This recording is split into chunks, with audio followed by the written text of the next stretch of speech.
It is Monday on Daily Delivery. Michael Rand here, Patrick Reusse with me as well. We got to talk some Twins, Patrick. Maybe we'll get to that in a moment here. We'll talk some PGA golf, some Andrew Wiggins, and maybe some Gophers baseball because that season is most definitely over. It's been over for a while now for all practical purposes because that was not a good season for them. But let's start with the PGA and get to the Twins in a minute because the Twins are going to be here for a while. And that PGA Championship finish was really something else with Justin Thomas. What did he start today? 7 back? Seven back. They said, I think the third most strokes in a history of the majors that somebody has been behind going into Sunday and winning. I think they said third. It was incredible, but everybody played terrible. I mean, Yes. he played great, and everybody else played terrible.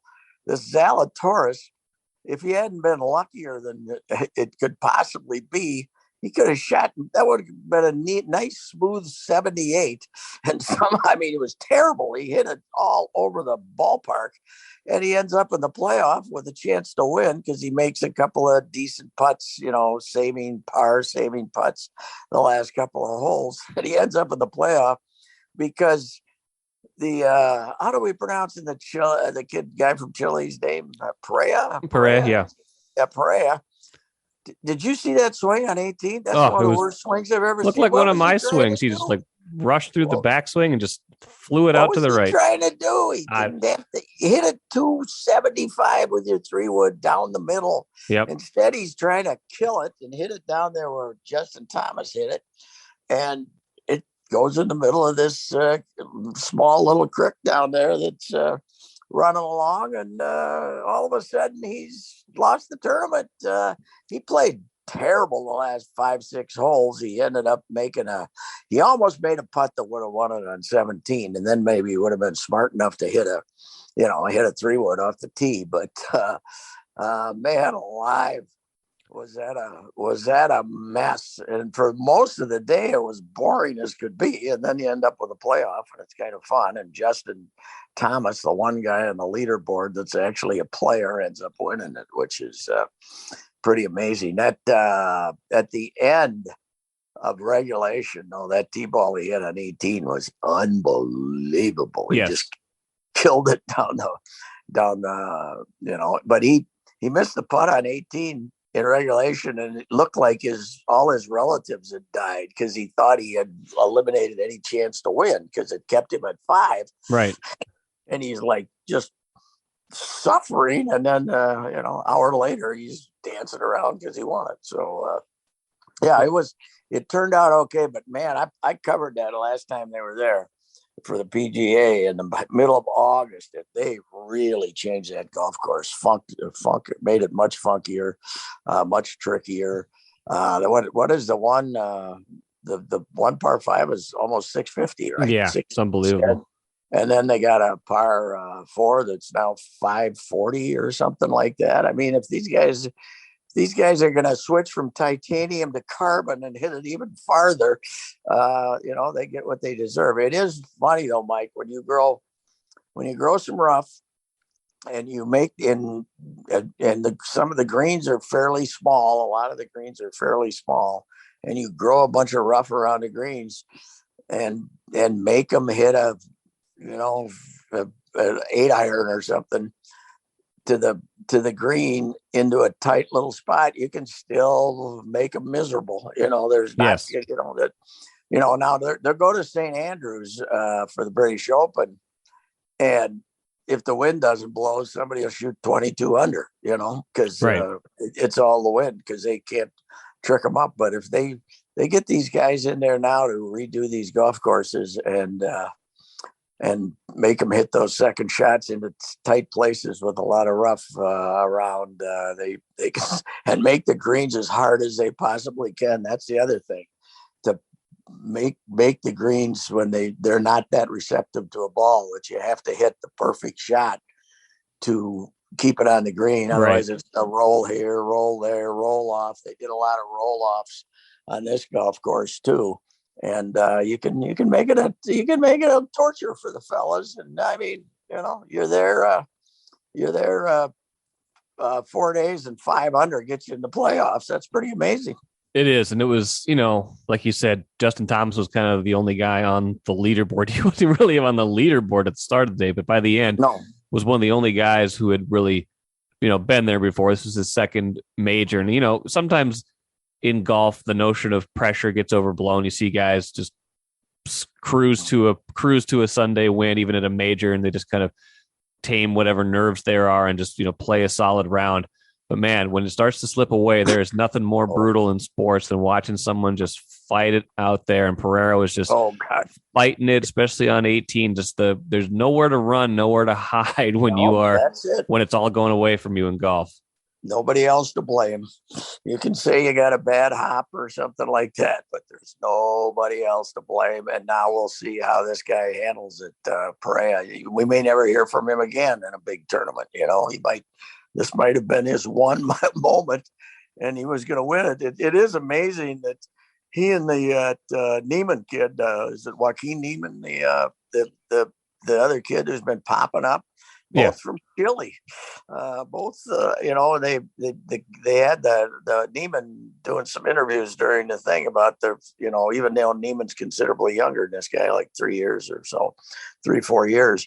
But they played together, all these youth tournaments and stuff like that. And they know each other really well. It's one of the grand parts of golf, is it's such an international game now that you got guys showing up from Chile that they're trying to win major tournaments. I'm happy for Justin Tam. I've always kind of liked him because he goes for it and he hits it long, and I'm kind of a fan of his. So he goes through his periods when he's the best player in the world, and then his periods when he's struggling like everybody else. But man, what a win that is for him. Well, yeah, and the playoff too. I mean, what did he shoot 2 under in the playoff? I mean, when it's nice when the playoff isn't by default, when it's not because someone fell apart or just lost it. It was what they both birdied the first playoff hole, and Thomas made another birdie, I think, on the second hole, right? So that's earning it right there. It didn't back into anything with that. He comes back, 7 down, like you said. If that's about as big as you're going to get, especially in a major. So he had to be surprised just that he must have been like 3 or 4 different surprises all day to wind him up in that spot. He probably started the day thinking, I'll give it my best shot, but I probably got no chance to leapfrog all these guys on the leaderboard. No, it's it was. I mean, it really. For a while, I missed the Twins 5-run rally because I was watching golf. Then I saw that they had rallied, so I watched the night. But it was. I mean, for most of the day, it was like watching soccer. I mean, there was nothing happening, and you got a bunch of non-famous player. I mean, Zalatoris, we know he is, but he's playing terrible. And Pereira has his chances to pull away, but he was never playing great. Nobody was playing good. And all of a sudden, Justin Thomas is playing great at the end and ends up winning it. So I think the May thing for the PGA is, I think it's great for the PGA, but I don't know we don't have another one coming here. I wonder if they're afraid of, we have the Ryder Cup, but in 28, but they don't have a PGA scheduled here. And I was looking at the schedule. I wonder if they're afraid of May. Yeah, well, the weather here is very unpredictable in May. Yeah, I mean, the last 4 days ago, I'm riding around with the top down, and this weekend I'm freezing to death. So, I mean, that's, it would be tolerable here, right? You could have having 4 gorgeous days, but that's a rainy season. Yes. And it can be, the other day I'm driving home and driving hail, so right. I mean, you could get lousy weather. It'll be interesting to see what they do. I know they'd like to get another Open, but they're tied in with the PGA, Hazeltine, right now to get that second Ryder Cup, which is so we can go out there and make idiots out of ourselves, getting drunk and shouting USA. 50,000 people who don't see a shot, but they pay $14 for a beer and get drunk and act like idiots. But most overrated event in sports these days, if you ask me. But when they when they, come in and make the golf course as easy as they can to win it. But that's another point. But the only shots they see are measured in ounces. Yeah, but I would much prefer to have a PGA back here, but I don't know if we're going to get one. It'd be nice to have the U.S. Open one of these years too. But I was looking at the schedule, and I don't think they have an opening till 29 or 30 or something like that. So, but yeah, I think it was something the golf season needed. Take a playcation to Mystic Lake for 24/7 gaming, fun restaurants and bars, and luxurious hotel rooms. And join Club M to bask in the rewards. Follow the lights to Mystic Lake, where every day is play day.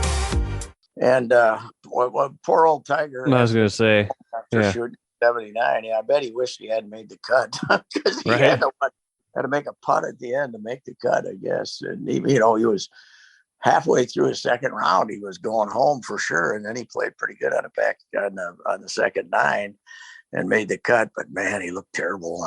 They showed him, and somehow he's a dramatist. He always has been. So if he happens to be playing lousy, all of a sudden the limp gets a lot greater. And like Go Gomez when he was out at second base, he looked like he got shot. But in this case, he just looked miserable. And I would guess he might pass on the U.S. Open and play the British because he loves St. Andrews. But I said all along when he came back that that Augusta was the one place where he could maybe compete, because Augusta is not a difficult golf course if you hit it fairly straight, because there's no rough. You got a lot of room to hit it off the tee. He's hit every shot there is to hit on that golf course, because he plays it every year. Yeah. And it's not, as long as there's not rough and he can hit it a little crooked, he'll be okay. But this, when he goes to a PGA, which they're all set up tough now, and then the U.S. Open, of course, is always set up tough.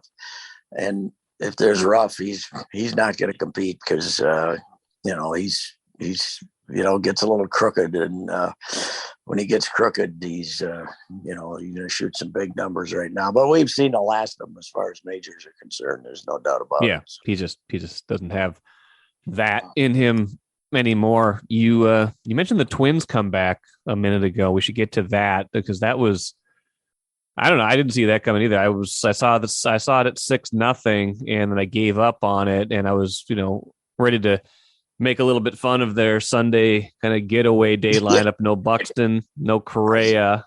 I said the only guy missing was Jeff Rebelay. Jeff Rebelay, that's a name from the past. Chris Parmalee could not be reached. Jeff had 100 bats a year, and 80 of them were on Sunday, every year. So he was their Sunday shortstop.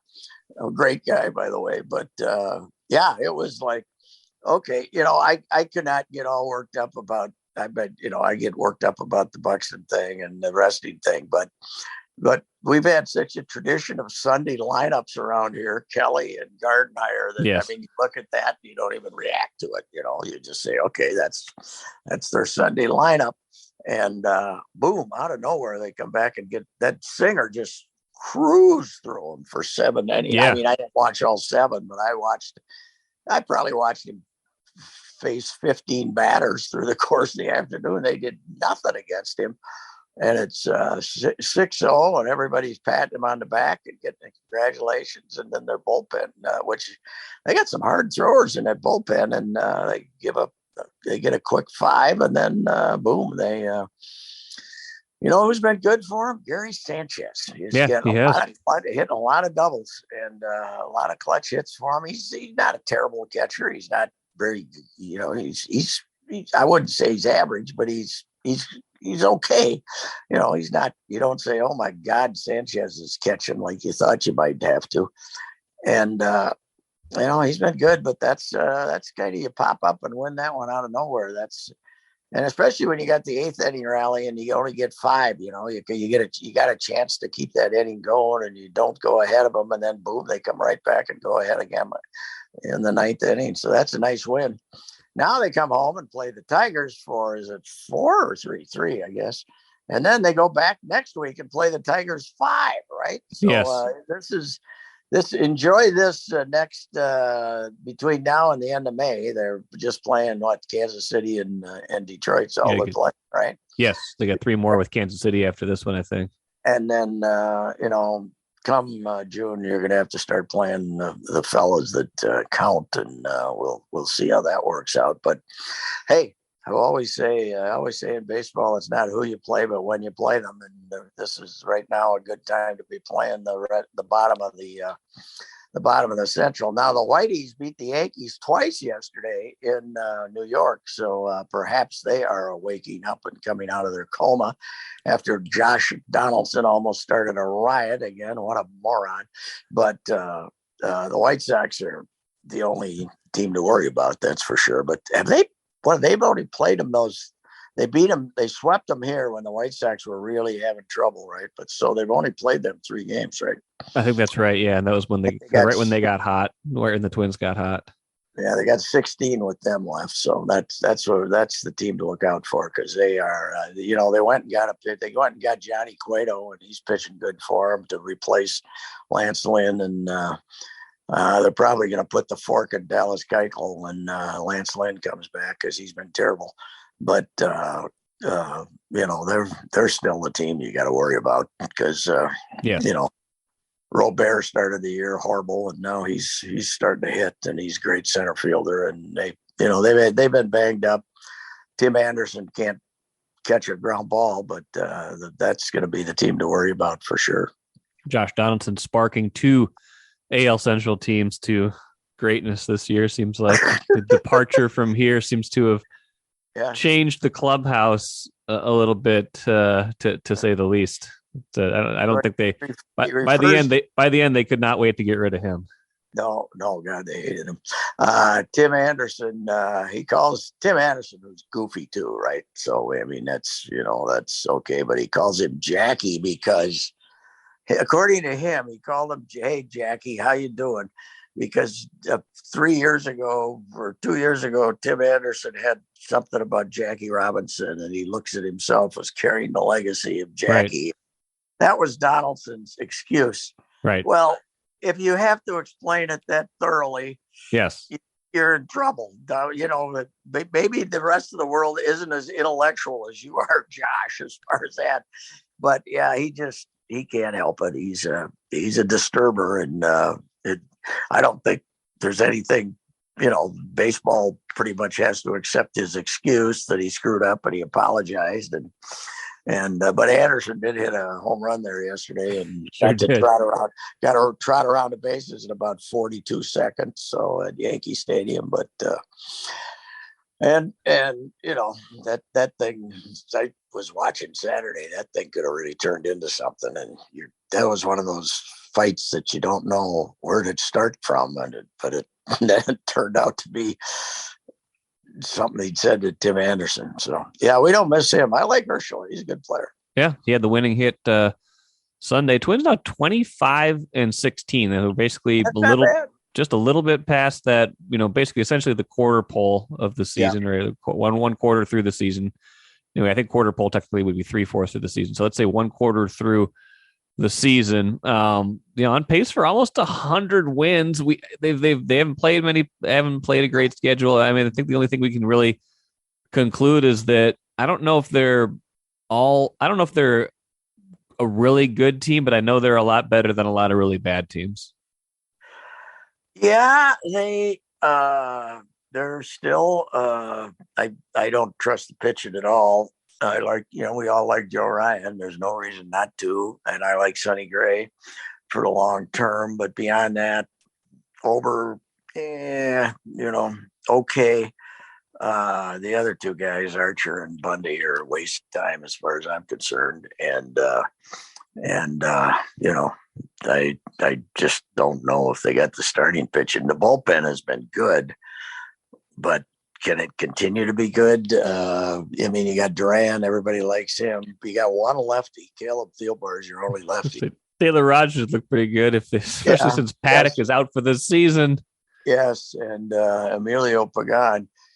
I mean, I wrote something Sunday about this. It's still unexplainable to me why they just didn't wait and get something good for him. But just going and giving him Taylor Rogers at $6.5 million to get Paddock to solve your starting problems when you know that he's had elbow treatment as recently as October. It was just, I mean, it's just puzzling beyond belief. But they will try to outsmart the whole room, that's for sure. And that one backfired on it, something fierce. But it's funny, they this new.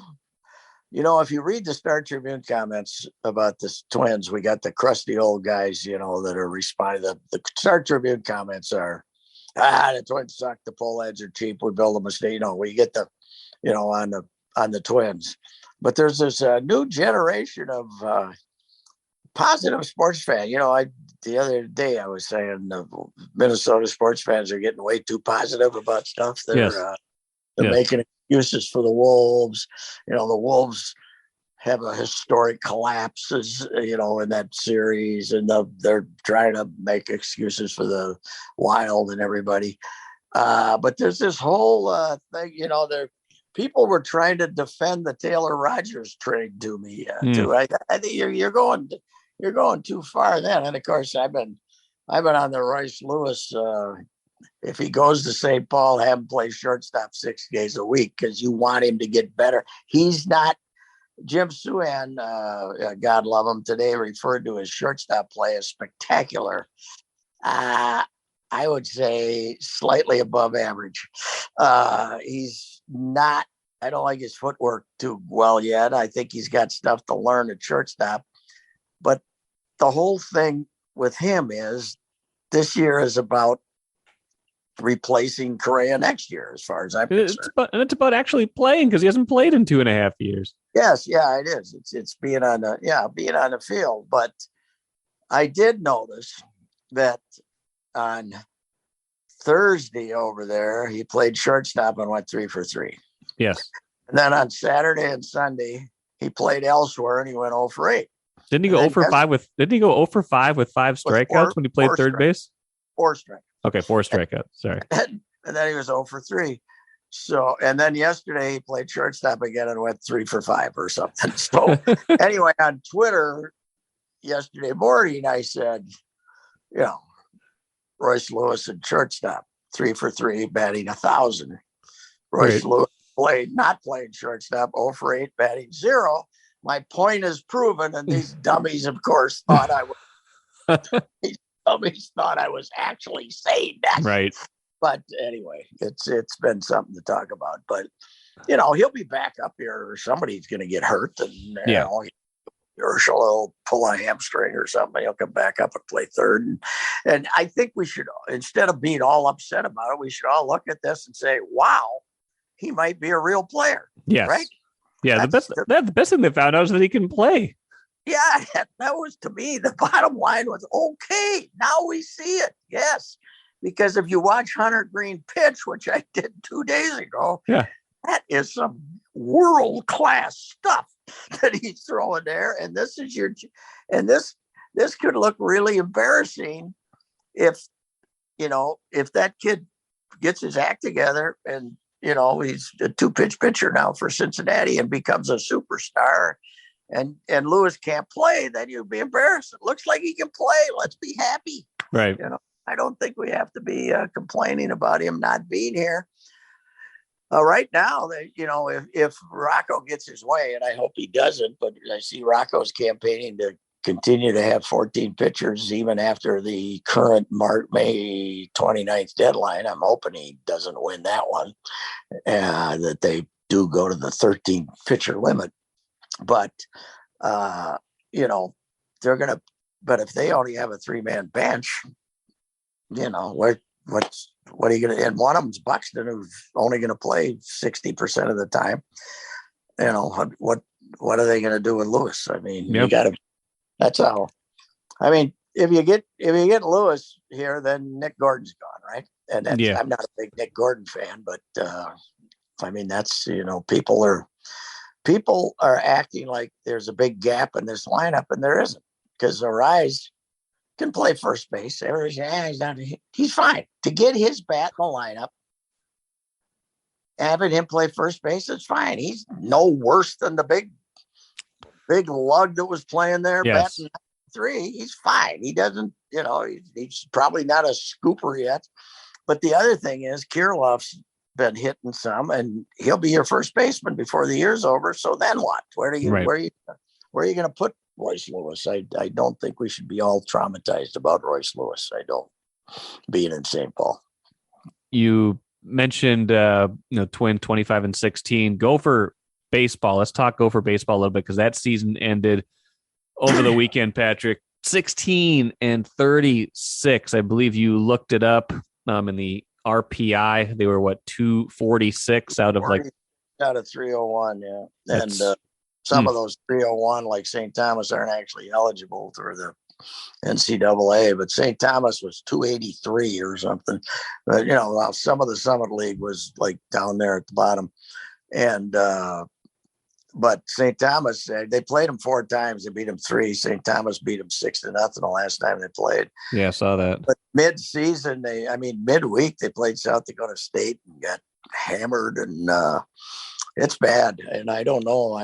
It came out of nowhere, really, too, because 2018, that was a great team. That was one of the best fielding baseball teams I've ever seen in college. I'm not, an aficionado of college baseball, but that team made every play. They had Patrick Fredrickson was the freshman of the year nationally, the pitcher, and they had Max Meyer. They had really good pitching, great fielding. They went to a super regional and ended up, unfortunately for them, playing Oregon State, which had Larnick and Rutschman and that whole crew of players, and they got beat. But in the super regional, and actually entering to, and then they were okay, 19 and 20, it kind of wavered. And going into last year, they thought they were going to be pretty good, and they went 6-31 or 6-35 or something, because they only played Big Ten games last year, right? I think it was 2020 that they only played the Big Ten schedule, right? No, you're right. I think you're right. It was last year. It was last year. They went 6, and then John was complaining because he did have those midweek games to develop his pitchers. Well, their ERA was over 8 last year, and they were terrible. Yes. And they would, and on Sundays they would get beat 21-2, because they were absolutely had no pitchers. So this year their pitching it seemed like it was a little better for a while, as Sam Ireland was their Friday guy, and then he hit the wall. And anyway, 2 straight years last in the Big Ten, and a solid last in the Big Ten, 2 straight years.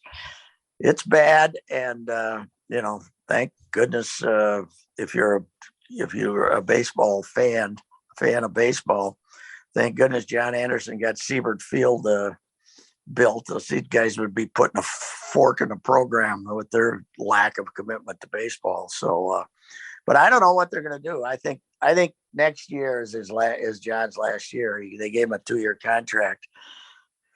If I was them, then I'm not, and I don't. This is just what I would think would be a good idea. Bring in Brian Robbie from Bethel as the head coach in waiting to be an assistant next year. Let John coach one last year. They'll hope they can escape the basement, and then have Robbie take over, because former Gopher, hard-nosed guy, great knowledge of baseball, has the Minnesota commitment. I know he's only at Division III, but I know the guy well, and he would be good, and he would be committed, and he would have the energy you need to get that thing going again. They cannot dip into this pool of assistant coaches they have now, because those guys have basically failed. And, I don't have anything against either of them, Casey and McDevitt. I don't even know them, but they have failed. If this is the product, they have failed. So they need to look elsewhere for their next coach. And John, had the health problems this year with the eye surgery. And the last time I talked to him, he still couldn't see. He was still recovering with his left eye. I assume he wants to come back next year for one more year on the 2-year contract, but maybe not. I don't know. Maybe this was it. I would think he wouldn't want to walk away with. But the idea coming back this year was he didn't want to walk away from a disaster, and then they had another disaster. So it's pretty. One thing else, Mike, and I might have said this before, is there's a lot more schools in the Big Ten that are taking baseball seriously. They got new ballparks, they got new coaches. They're trying to win. For years, the Gophers were good, and they kind of benefited. You could get a bunch of Minnesota kids, and they kind of benefited from just, caring a little more than everybody else did. Sure. And now all of a sudden it's, the league's tougher, that everybody's more committed to it. And college baseball in general is in pretty good shape compared to what it was 5-10 years ago. But it's awful. And there's no other, I like John. I've, been over there a lot through the years, and usually interview him, write a column on him at least once or twice a year. But this is a disaster right now. A little less, a little more positive note. Go for softball. Unfortunately, their season ended, but they did make the tournament. How'd that happen, by the way? They think they finished ninth in the Big Ten. I think they were ninth. Yeah, I don't know. I think it was almost a little bit of a surprise to them. They ran into Texas A&M, so their season is over as well, but with more success, obviously, than the baseball team had. Patrick, I've got. Why? Let me say this about softball. Yeah. The one thing is, the Gophers, to revitalize their baseball pitching, they need 8, right? Yeah. Softball, you need 1. You need 1, maybe 2. Yeah, that's it. You need Pfizer, and then you need somebody to. You need somebody to pitch 75% of your games, and then you need a backup, right? Right. So it's a little. The thing is, Piper Ritter, was their pitching coach over there all those years, has not had that pitcher. Now, Autumn Peace was good last year, but not good this year because she was coming back from some kind of surgery, and they don't have a dominant pitcher. And guess what? If you don't have one at softball, you're not going to win. No, that's it. If you don't have that one. Patrick, let's finish up talking quick. Andrew Wiggins. We could spend an hour talking about Andrew Wiggins and revisiting the Wolves trade. The things they sure could use right now, it seems like, are a defending, consistent wing and some young talent, which is exactly what Golden State got in the D'Angelo Russell for Andrew Wiggins, and it turned out to be Jonathan Kuminga trade. But we're not going to relitigate everything that happened in the past. But we should say this: Wiggins been pretty good in the playoffs, and he sure, he was kind of the catalyst in that Game 3 win Sunday, that big dunk over Luka. The Warriors one game from making it to the NBA Finals without getting anything really from those really high draft picks they've had from Kuminga yet, or from Wiseman. It's just kind of amazing. It's the same old guys getting it done, plus Wiggins. Yeah, it is. And I can't see Miami beating them, and or the Celtics to give them a good run, I think. But it looks like they're going to win it again. And boy, it's amazing if you got the right people around you in the basketball, attitude wise. Big difference with him is he's playing with Curry. Now he's playing with Clay. Draymond Green's not going to let him slough around.